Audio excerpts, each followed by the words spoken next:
Shukla compound पर एक बार फिर चला बीएमसी का बुलडोजर। पूर्व सांसद गोपाल शेट्टी ने कहा, घर टूटा है, हिम्मत नहीं। शेट्टी ने शुक्ला कंपाउंड को स्लम घोषित कराने के काम को दी गति। स्लम घोषित कराने के सभी दस्तावेज हुए जमा। एसआरए ने शेट्टी को लिखित पत्र देकर कहा, स्लम घोषित कराने के लिए शुक्ला कंपाउंड की तरफ से सभी दस्तावेज एसआरए को मिल चुका है। एसआरए जल्द ही स्लम घोषित करने की प्रक्रिया को अंतिम निर्णय देगा। जल्द ही स्लम घोषित हो सकता है शुक्ला कंपाउंड। आइए नजर डालते हैं हमारे संवाददाता रितेश तिवारी की इस खास रिपोर्ट। शुक्ला कंपाउंड के विषय को लेकर के गोपाल शेट्टी एक बार फिर एसआरए में आए हुए, क्या बातें हुई, कब तक एसआरए जो हो जाएगा? देखिए, शुक्ला कंपाउंड के बारे में तो महाराष्ट्र के उप मुख्यमंत्री ने कहने के बावजूद भी कल तोड़काम हुआ, आज भी हो रहा है और लगता है कल भी होगा। लेकिन मैंने लोगों को यही पहले दिन से कहा कि अगर कोई कारण से टूट भी जाता है तो सरकार के रूल के हिसाब से हम आपको घर देंगे। अब जो गलत ढंग से तोड़ रहे, ये पूरा जो प्रकरण है एसआरए के कानून में है।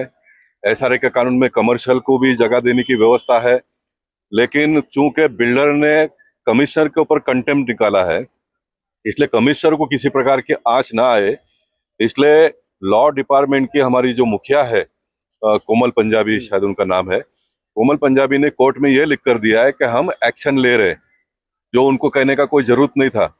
उन्होंने ये कहना चाहा, बाबा प्रोटेक्टेड स्ट्रक्चर है स्लम के कानून के मुताबिक, जो भी कानून से होगा हम करेंगे करके, और उन्होंने लिख कर दिया, इसलिए ये सारा तोड़ने का प्रक्रिया प्रोसेस शुरू है।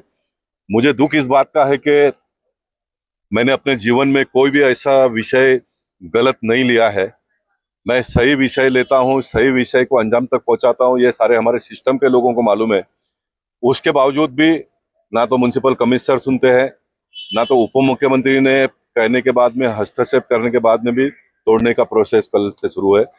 मेरा ये मानना है कि अभी कल वापस डेट है। स्लम ने हमको पहले भी लेटर दे दिया है कि पेपर सब एक्सेप्ट हुआ, 2 पेपर बाकी था, वो भी सबमिशन हो गया। उसके संदर्भ में आज लेटर इशू हुआ है कि सारे कागजात अभी फुलफिल हो गए करके। एसआरए अथॉरिटी ने जो पूरे मुंबई शहर का सर्वे किया है, मैपिंग किया है, उसमें भी ये बस्ती में घर है, ये मैपिंग में है, और साथ साथ में कोर्ट में उन्होंने सबमिट भी किया है। गुमासा लाइसेंस 40 साल के पहले का या तो 35 साल के पहले का, असेसमेंट टैक्स भर रहे, वो दिया है। मेरा ये मानना है कि सिस्टम के लोग अगर गंभीर हो जाएंगे, या तो फिर कोर्ट ने गंभीर होना पड़ेगा, कोर्ट ने गंभीर होना पड़ेगा। तो जो टूटा हुआ स्ट्रक्चर है वो भी न्यायालय आदेश देगा, ऐसा मुझे लगता है कि वापस बना कर दे दो, और जिन्होंने गुमराह करके सारा काम किया है उनके ऊपर एक्शन हो सकता है। अब बहुत सारे लोग मुझे ये कहते हैं कि गोपाल भाई, आप हाई कोर्ट और सुप्रीम कोर्ट का आने के बाद में भी क्यों इस प्रकार का हस्तक्षेप करते हो। मैं बताना चाहूंगा, ना तो हाई कोर्ट ने तोड़ो करके ऑर्डर दिया है, ना सुप्रीम कोर्ट ने तोड़ो करके ऑर्डर दिया है। स्टे नहीं मिला, उस आधार पर महानगर पालिका के लोग तोड़ते हैं। गवई साहब का जो सर्कुलर है वो कहता है कि भाई अंतिम पर्याय है कि तोड़ने का, यानी कोई भी पर्याय अगर है तो स्ट्रक्चर को बचाना चाहिए। ये 2024 का सर्कुलर और 2025 का म्युनिसिपैलिटी का कमिश्नर के सर्कुलर ये कह रहा है। उसमें ये भी लिखा हुआ है, अगर कंपाउंडेबल मैटर है तो फिर तोड़ना नहीं चाहिए। तो ये शुक्ला कंपाउंड कंपाउंडेबल है। कंपाउंडेबल इसलिए है कि एसआरए का प्रोसेस शुरू हो गया है, तो एक कंपाउंडेबल है, उसके बावजूद भी ये लोग तोड़ रहे हैं। तो मुझे ऐसा लगता है कि न्यायालय अगर सही ढंग से विषय को समझेंगे और हमारे वकील उनको समझाने में कामयाब होंगे, तो ये सारे ऑफिसरों के ऊपर आने वाले दिनों में कार्रवाई हो सकती है। ऐसा ही विषय है।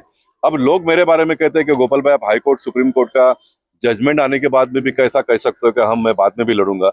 उसका कारण ये है, कल ही सुप्रीम कोर्ट ने, मैं नाम लेकर कहता हूँ, जस्टिस ओका साहब जब सुप्रीम कोर्ट में थे तो एनवायरमेंट कमेटी के बारे में उन्होंने जो निर्णय किया था, उन्होंने ये कहा था कि भाई सरकार को कोई अधिकार नहीं है अमेंडमेंट करने का। 2016 का जो सर्कुलर निकाला था उसको नल एंड वाइड किया था उन्होंने, ये उनको अधिकार नहीं है। अब सरकार को अगर इस देश में अधिकार नहीं होगा तो फिर अधिकार किसको है, अधिकार किसको है? लेकिन उन्होंने कह दिया, जजमेंट दे दिया, और कल सुप्रीम कोर्ट के अपर बेंच ने वो ऑर्डर को निरस्त किया है, नल एंड वाइड करके बोला कि सरकार को अधिकार है और 2016 का सर्कुलर जीवित है। अब ये सुप्रीम कोर्ट ने कहने के बावजूद भी लड़ने वाले लड़े, तब ये परिवर्तन हुआ, नहीं तो ये कायदा सबको लागू हो जाता था। लाखों लोगों का रोजगार देश में से एनवायरनमेंट के नाम पर चला जाता था, एनवायरनमेंट के नाम पर चला जाता था। तो लड़ना चाहिए लोकशाही में, लड़ना ये लोकशाही की आत्मा है, मैं मानता हूँ, संघर्ष करना।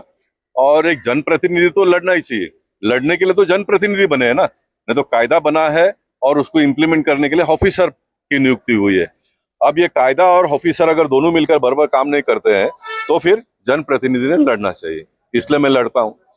यहाँ पर शुक्ला कंपाउंड में एक बड़ा प्रॉब्लम ये भी हुआ है कि जो लोग हैं उनको लगता है कि हमको सब ऑटोमेटिकली आसानी से मिलना चाहिए। आसानी से कुछ कोई भी देश में मिलता नहीं, यहाँ ही नहीं तो विकसशील देश में भी मिलता नहीं। यहाँ पर मैं बार बार कह रहा हूँ कि महाराष्ट्र के मुख्यमंत्री को संघर्ष करना पड़ता है उनके पद को टिकाए रखने के लिए, देश के प्रधानमंत्री को संघर्ष करना पड़ता है उनके पद को टिकाने के लिए। तो आपको और मुझे भी अपना हक और अधिकार को आबादित रखने के लिए लड़ना पड़ेगा, संघर्ष करना पड़ेगा। मुझे लगता है कि शुक्ला कंपाउंड के लोग कहीं ना कहीं संघर्ष में कम पड़े हैं, इसलिए वो अपेक्षा करते कि मैं बार बार वहां जाऊं। तो मैंने कहा कि अभी मैं तोड़काम के बीच में नहीं आऊंगा।